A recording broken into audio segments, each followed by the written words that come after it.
kan nie glo ons het dit prakties reg gekry nie. Hoe gaan dit? Waar kan jy ons sien? Daar's sy. Daar's sy. Jee, ons het dit reg gekry. Kyk daar.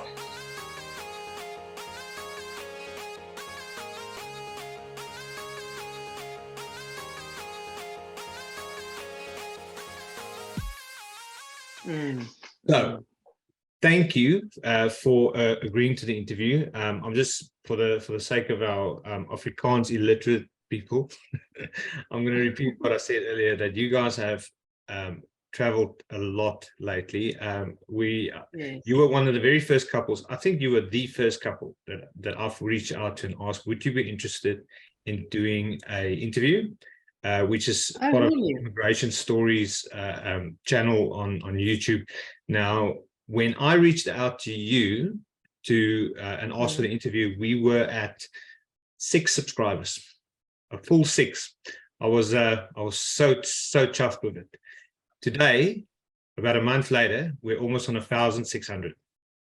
That's how quickly it blew up, and the whole bulk of it, like 90% of it, all came from immigration stories. So it was people that watched an immigration story video, heard what those people were going through, what they did in order to get where they are, and they were either so amazed by it or related to it that they shared it with their friends and their family, and it's just snowballed since.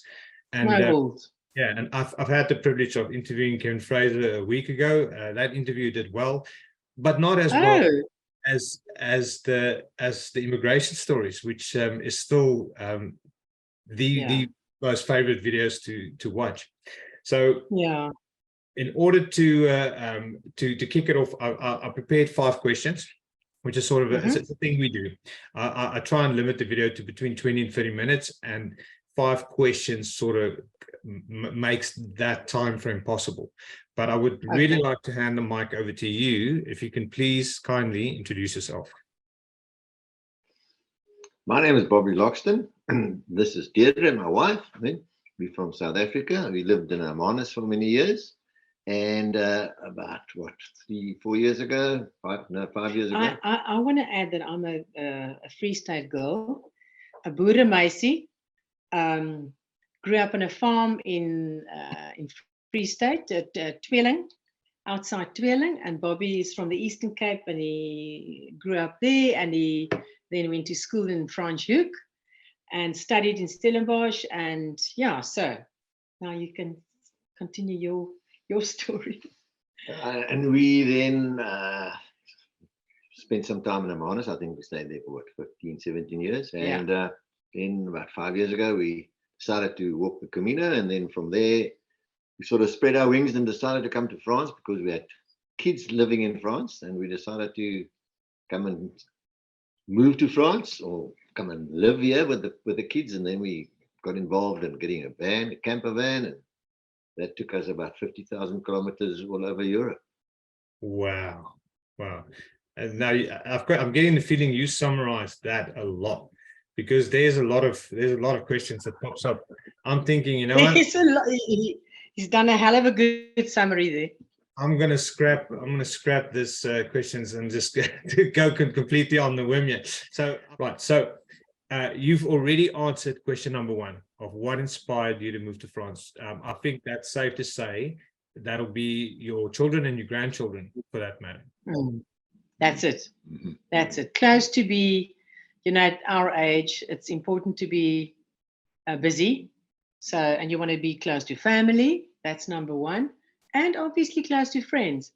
So it's quite an interesting story. And we had to decide where we're going to go. Where will be kind of central to and easy for traveling and blah blah. So it kind of made sense to be in Europe somewhere, because then.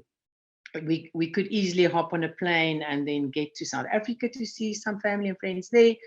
And then from here, kind of, but things change constantly. So it's, the answers that I've had for the questions a month and a half or a month ago have changed already again. And we have to just fit in with all these changes, because otherwise you'll go crazy. Yeah, so my daughter, who lives in France, they're moving to the UK, so then we'll have more children in the UK. We've been to the UK to go and see if it is actually where we would like to go and live. And at this stage, we've decided not yet. It's too much on top of each other. The weather's not ideal. So at this stage, we've decided, you know what, we're still young enough to hang around wherever we want to and go and live in the UK when we're ready for old age home. I will say, sorry, Bobby, did you want to add to that? I have to say, for someone that's got 6 kids, you guys look amazing. You look young as. I mean, Thank you. I've got 3 kids. I'm so tired. my youngest daughter is getting her molars, and we had a rough night last night. So much that I had to leave an hour early for work and just come take a nap. So I booked the kids for after school care, came to take a nap, so I can just get the energy to put them to bed again. Yeah, so having lived elsewhere,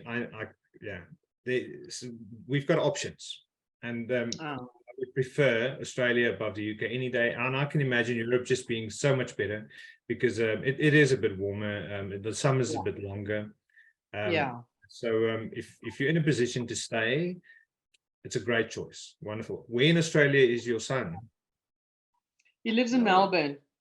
Oh, wow. But there is a chance that he will also move to Europe or the UK sometime next year or the year after, or whenever, sometime in the future. But there is also a chance that our children that are living currently in the UK, Bobby's son and his family, that they are going to move temporarily back to South Africa, and maybe reconsider living in South Africa, because they have good options for them at work in terms of working from home and earning dollars and pounds, and so they have the ideal situation actually. So maybe they will be in South Africa. So who knows? Maybe in a couple of months' time we'll have 3 children in South Africa and 1 or 2 grandchildren. Yeah, if I think the load shedding is the toughest bit. I've got friends who work from home permanently. It's a pretty amazing setup, and they've got good jobs. They earn Australian dollars, and one mate of mine, he's moving to Queensland.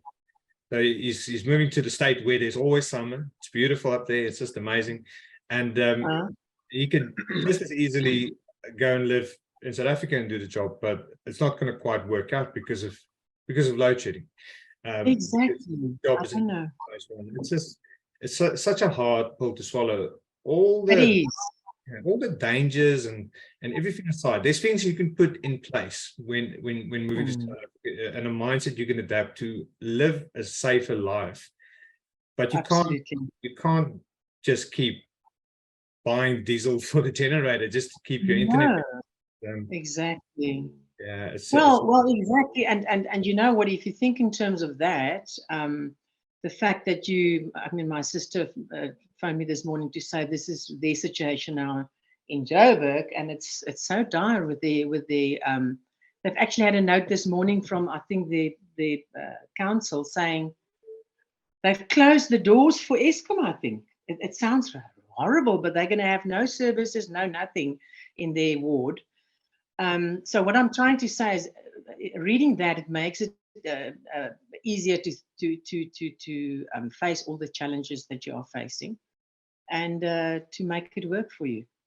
Yeah, I the first year or 2 out of South Africa, I missed it dearly, but load shedding sort of just started then. We were like struggling with it for about a year or 2, and it was like it was funny. If anything, it was hilarious. But after the 3rd or 4th year, my friends can't. Whenever I spoke to them, they were like, "Yeah, it's not funny anymore. It's actually costing them money."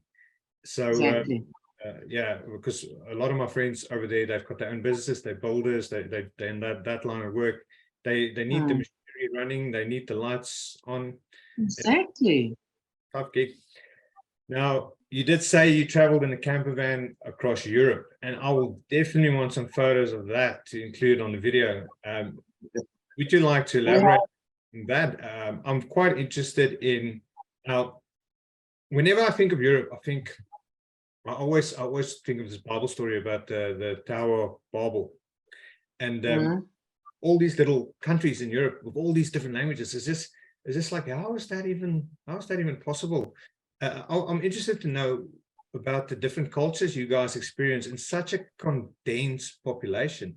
How did you find the people whenever it's like 2 hours drive, another country, 2 hours drive, another country, and then it's a completely different language that goes with it. Absolutely. You find that a lot of European countries are quite, especially more in the tourist sort of region of the countries. A lot of them are very able with English, right? A country like Croatia and Slovenia, a lot of people there, Albania, even Albania, Greece, you can get along with English, right? And also to Turkey, actually. Not so fantastic, but the tourist parts of but Turkey. better than France. Yes, France. So I think a lot of people in France speak English, but they don't want to speak English. Yeah. If you ask a guy in France, sorry, can you speak English? No. But if you say to them, can you Engels praat? Right? Yeah, you say, can you Engels praat? I say, then he wants to help you. So. And Spain too, the southern part of Spain, even Portugal, a lot of those people who are involved with tourism and hospitality, you can get along with speaking English. It's not. If you go into the country, it's a bit different. Right? You really get places where the door just closes and they don't understand you and you don't understand them. But then interesting culture-wise, interesting stories. When we were in Turkey, we had a problem with our van's battery, right? So we had to go to an auto electrician, and there he was Turkish and I was English, Afrikaans. But before you get to that story, can I add something? Yeah, you can add. Yeah. So we on a highway traveling. We've been traveling all day long on this highway, and we hit peak traffic, 5 o'clock, 5:30 ish. And it's bumper to bumper, and it's going slowly, and the van is going like 5 kilometers an hour. And all of a sudden, it's as I wanted to move 4 hours driving, it was just completely dead. And I'm turning the ignition, and it's completely dead. And so Bobby jumps out, and the cars are going, toot. And I said to Bobby, the only thing we can do now is just to get this van out of the traffic, because there are only 2 lanes. This poor man had to push single-handedly that van 7.5 tons without me in it. That's 7.5 tons. 3.5 tons, sorry. 3.5 tons, 7.5 meter van. 7.5 sounds way better. 3.5 tons without all the stuff in it. And he had to push that van single-handedly out of the traffic. So that was, and now you can tell the rest of your story. Let me just grab my grandson here. Yeah, in any case, so we arrived at this auto electrician, and we trying there with translate and a little cell phone, and it's just the mission. And strangely enough, a guy came walking past, right, and he asked me in English, "Have you got a problem?" I said, "Yes, I've got a problem with my car, and I've got a problem with my language. Yeah, I can't speak with this guy." He said, "No, not a problem." And within minutes, he conveyed my message to that guy, and that guy said, "Okay, fine, this is what we're going to do." And you know, an hour and a half, 2 hours later, we were on the road, and off we went again. Right? That's amazing. The most amazing part was when I asked him how much is the bill. He said, "Oh, I worked for a long time, about an hour and a half, 2 hours, and it's a lot of time, and I had to use a couple of things." And I thought, oh, here's going to be a huge bill coming along. He says, it's going to be about 400. I thought, €400? Yes, that's a lot of money. He said, no, it's about 25 euro. I said, this is a problem. It can happen tomorrow again. Bargain. Wow, that's amazing. So what was the problem then? Why did it just die? We don't travel on highways a lot. We most of the, I would say 80% of our traveling is off the beaten track. And with vibration, we find that the connection to the leisure battery, right, started getting a bit loose, and the charging wasn't there all the time, right? And slowly the battery started losing power. Right? But once he connected it all up and he tested everything, it's never given us a problem, right? Okay, well that's good news. At least it wasn't something really, really serious. So no, it wasn't something. Turkey, and then from there, where did you go from there? So we use ferries quite often, right? From one island to another island. We went from Italy to Sardinia, also. But let's start the first trip from where we picked up the van. You can tell that. Oh, when we picked up the van in Germany, So we picked up the van in Germany. Well, that's 50,000 kilometers ago, right? And then we drove to Netherlands, and we drove down from the Netherlands down Switzerland, northern parts of France, down to the south of France. We traveled extensively throughout France, all over. Oh, that was also with COVID. So and then COVID happened. So guess what? What is the most important way to travel when you have COVID is get yourself a van, because that's your home. You have to stay at home. You're not the first person that said that. Walter Jackson, whom I had an interview with a few weeks back, he lives in America, and when COVID hit, they sold everything and bought this massive RV, and they traveled all 50 something states just inside this thing. Sorry, I interrupted, but you're not the first person saying that. It was amazing. Because you self isolate when you live in a van. Yeah. Right? True. So you can go wherever you want. You go do your shopping with your mask on, and you get back into your van. You actually feel so safe because you just sanitize everything, and then you are completely safe on your own, completely on your own.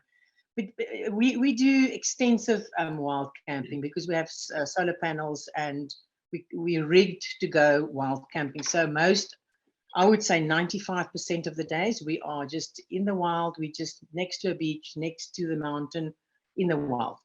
Anyway, so we traveled through France, Portugal, Spain, Andorra. Then we traveled down Italy, from the north, Croatia, Montenegro, Slovenia. And we came down the coast.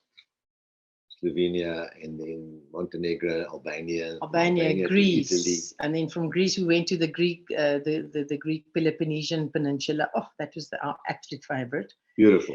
Reminded us of the area between Royals and Hermanus. And then we traveled from there across the northern parts of Greece over to Turkey, and we spent about 6 weeks in Turkey. We were in Cappadocia, where they do those beautiful hot air balloons and in those beautiful mountainous areas. And then from there, we took many ferries to get from Italy to Greece and so on. And then we did 2 islands in Greece, and then back to Athens. And then we went to Crete. And then we went to Corfu. We went to Lesbos. Corfu was one of my in-laws, because they lived in the UK for 15, 16 years until my mother-in-law retired. Corfu was one of their favorite holiday destinations. Yeah, they love the Brits. I don't know, the Brits love Corfu. There were just so many people from the UK. But anyway, yeah, so we've done a lot of, and it's interesting, like you said, the different cultures, and you drive into a country and all of a sudden there's a complete different culture awaiting you, different rules, different ways of how they treat people, food. We are foodies, especially me. We are foodies at heart. So to taste all the different foods of the regions and the countries, oh my word, that was just amazing. And usually what we would do is to buy food that is like what they make in that area. So we would try and do our own stuff typical of that specific area or country. And the wine that goes with that country. Ooh, that's a whole separate video. Yes. Absolutely. Did I say my wife's from Stellenbosch? Yeah, no, it's Yes.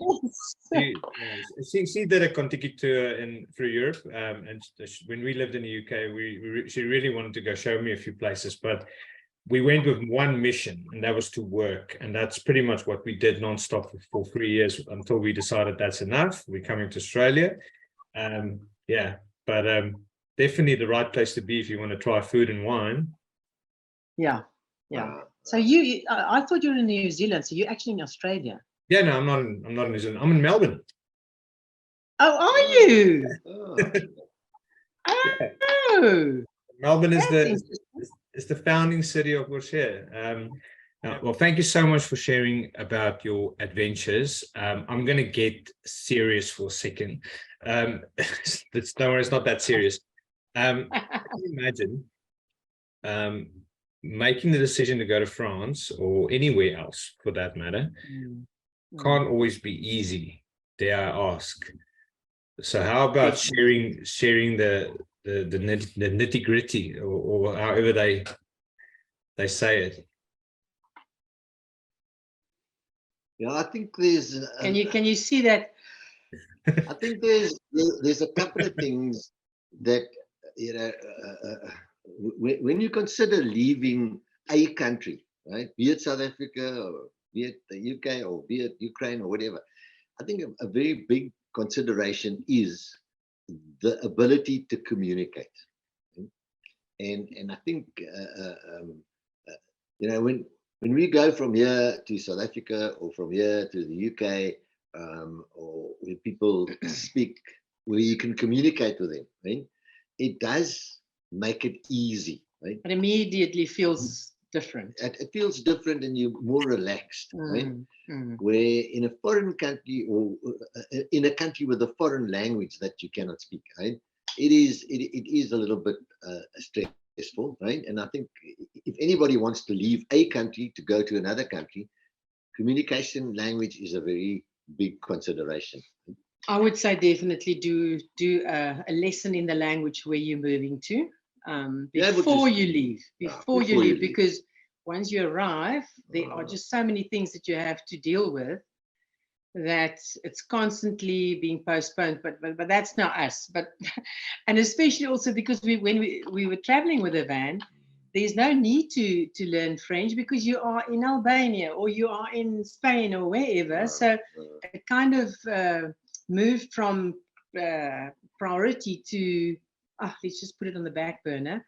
And I regret that because it's now what 3 years later, and now we're going to be a little bit more permanent in France. We're going to still try and camp, but there's another little loophole that we have to get through. We'll tell you about that just now. So hopefully we can continue our camping travels. But now that we're back, I've promised myself at least that I want to do a course in this beautiful language because I really love the language, but it's difficult and we need to speak the language. So that is quite daunting. Another thing that I found daunting also is the red tape, the rules that they've got here. For example, if you've lived here for 12 months and you are financially immigrated or you are what they call fiscally in France, after 12 months, you need to change your South African driver's license to a French one. And we didn't do that. We thought, we have an international one. So we're going to be driving through all the other countries. So again, that was put on the back burner. Now we have a bit of a problem because now it's going to be difficult to find insurance, and so I would do those things. Another thing also, for example, in South Africa, you drive your car, you have someone bump your car, or there's a little nick on the windscreen, and you have to replace it. Blah blah blah. You do it. Blah, blah, blah. You go on. Yeah, nobody told us. Hello, you only have 3 claims. Then they cancel your insurance. Wow. That and they don't say hello. We just wanted to let you know that we're going to cancel your insurance. Just next day you have 0 insurance. So hence the fact that we stuck in the south of France for the last, how long? About 5-6 weeks, and we're still battling to get it done. It's just impossible. The problem is that the insurance company terminates your contract, but they don't have an amicable termination. Right? Oh, right. So if you now want to go insure your vehicle with another company, right? They then ask for your no claim bonus from the previous company, right? Yeah. And they then send them Or a letter, yeah. they then send them this document that said it was a forced termination, and they won't touch you. Right? I've dealt with some of that in the UK as well. It's horrible, the insurance system, and they don't allow you to drive at all if you don't have it. No, Where I in know. Australia it's optional. Same with South Africa. You don't need insurance, although if you hit someone, you're going to need it to pay. Exactly. Yeah. I feel so sad that there's a possibility that our dream is going to be slashed now. And you know, we bought the van just literally a month or two before COVID happened, and we will never buy this kind of luxury van again for that price. And we've fitted so many extras on it, and it will be tragic if we won't be able to travel. Yeah. So hopefully we will be able to. Hopefully we'll have news within the next 48 hours before Friday. Just on that topic of vehicles, of cars, don't you find them so cheap overseas? Anywhere but South Africa. Yes. We bought our first little car in the UK, a Mazda 3 diesel, for £800. We literally went to the ATM and drew the money and went back to the guy and paid him. And that thing was just amazing. £20 of diesel every 2 weeks or so. It just kept going. Yes, it really is so cheap. And I know a friend of ours, he bought a Mini for what, 1,000 or 3,000? No, about 1,200. 1,200, and he gave it to his parents to drive around in it for a month, and then he sold it for 1,400 or 300 or 500. He made money on it. Yeah. So the cars really are cheap in France as well. Right. I've never seen the amount of old cars that I've seen in my life as we've seen in Turkey. In Turkey, people have a car there that's probably 40 years old, and it's their passenger vehicle, it's their family vehicle, it is their farm vehicle. They transport bales of hay. But Lesbos is also just old Dutch and buckies. But it's the camper vans that breaks down in Turkey, not the Datsun. Yes. But anyway, sorry, we're off the topic now. But anyway, yeah. No, that's great, and that's the sort of things people on Oorsee that watches these videos, they're going to want to hear, because they're on their way to France, they're thinking about it. This is valuable information for them. I would definitely, if you are moving to France and you know you're going to be here permanently, make sure that you've got that license before 12 months over and get everything in order, because otherwise you're completely stuck. And don't do the I don't even know how long you can be insured before you can put in the third claim, but claim twice and that's it for at least a couple of years. I'm pretty sure if you shop around, and I could be very wrong, not official advice, there'll be someone else, another company that it'll be a sky high premium per month, but I'm sure you'll get your insurance and you'll be able to at least live that dream for a little bit longer. Just don't park too close to someone. No, definitely not. Yeah,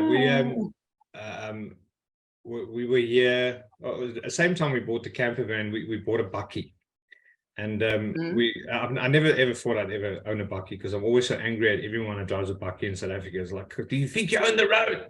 But we got here. Now I don't know about the other states, but I found Australians living in Victoria have a serious tailgating issue. They should have like tailgating rehab, really, where they can just go and talk about their issues every once in a while. Because it's absolutely horrible. And I mean, my wife called me right after we moved into Somerville a few years ago. It's like, she's totally shocked. She's busy driving to work, but there's this guy that just tailgated her. She was driving the limit, and they're very strict on fines here, so you don't want to go over. And he was still sitting sort of on top of her. And then as he came past, he was waving stuff at her, and she just, we couldn't believe it. And I came to the conclusion, if you don't want to be tailgated, drive a bigger car.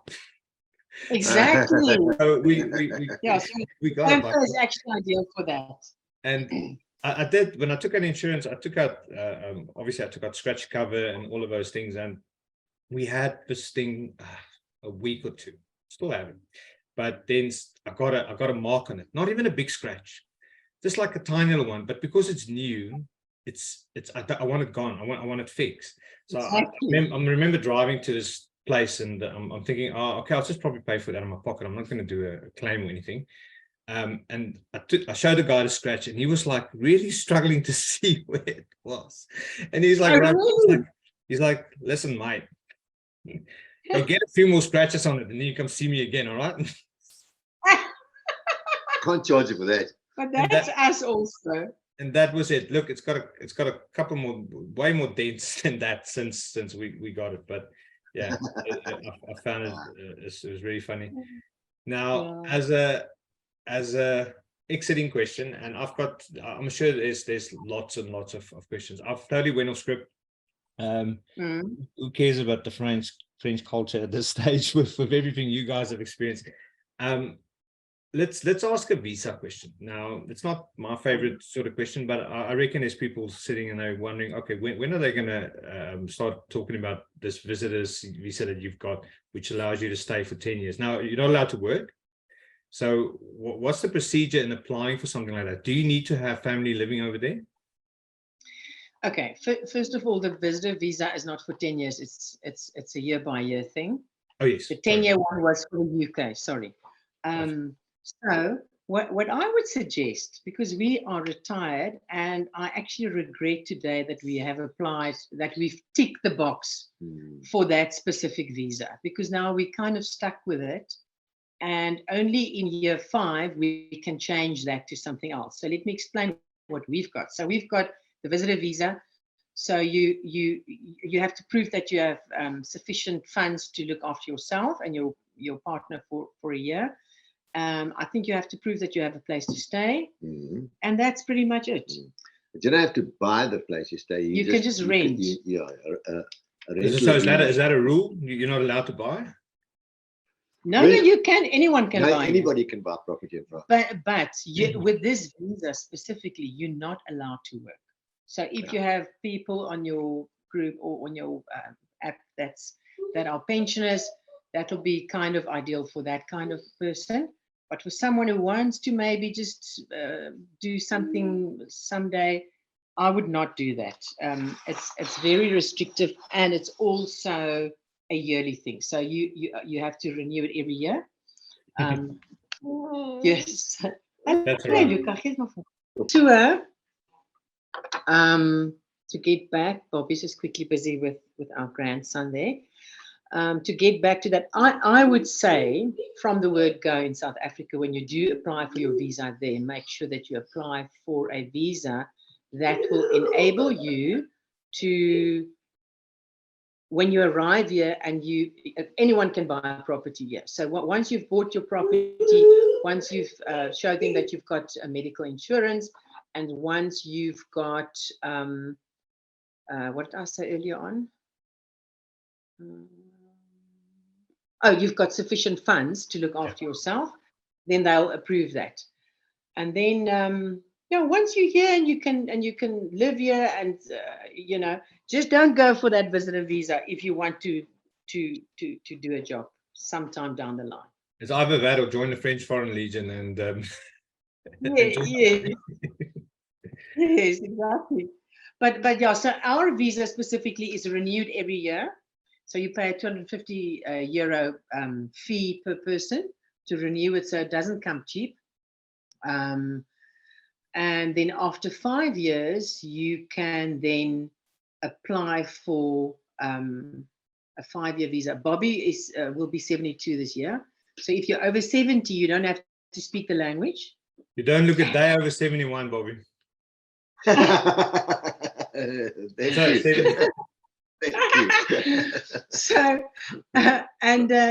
he doesn't have to speak the language any longer. So that's a bargain. And he now, after 5 years, he will qualify for a 10-year visa. Oh, nice. So that's nice. But I have to next year do the A2 level for the language, which is going to be quite hectic. I'll have to parler-vous français very good.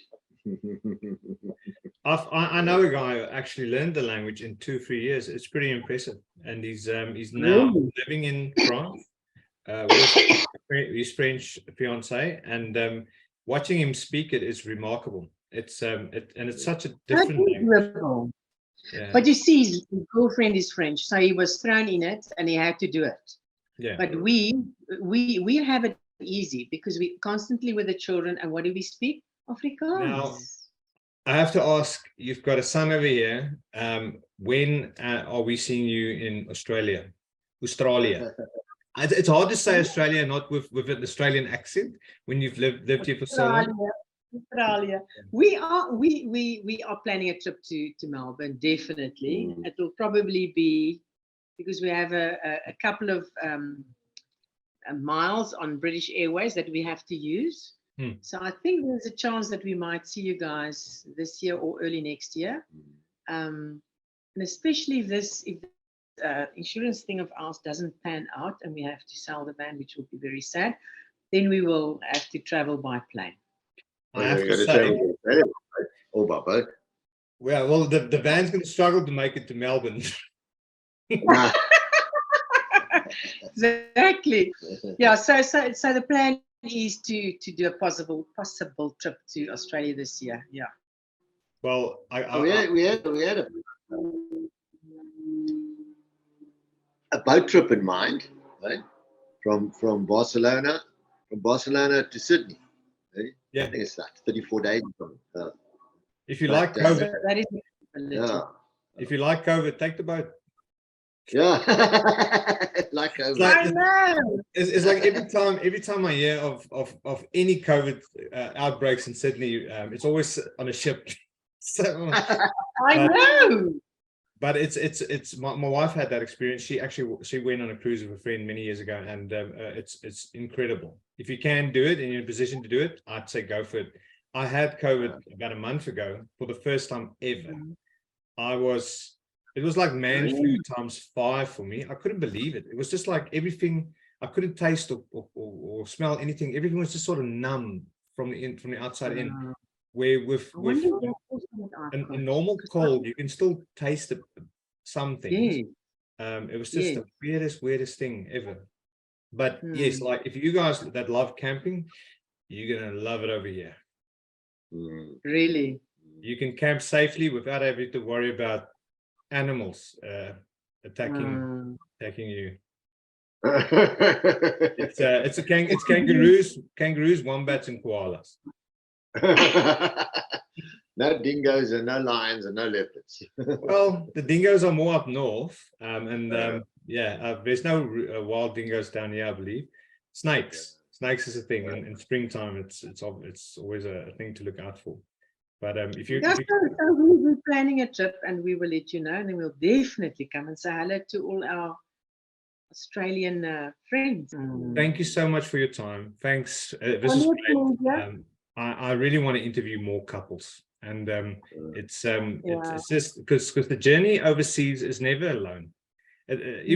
Even when you're just like a young guy fresh off uni, you're going to travel the world, you need the help of others to get there. And absolutely, yeah, it's nice to give them the truth in that regard and show them a full perspective and not just a one-sided view. So I really appreciate it. It's been great. Thank you so much. It was nice meeting you. Nice meeting and nice having a chat. Likewise. Lovely. Okay. Cheers. Bye. Have a good night.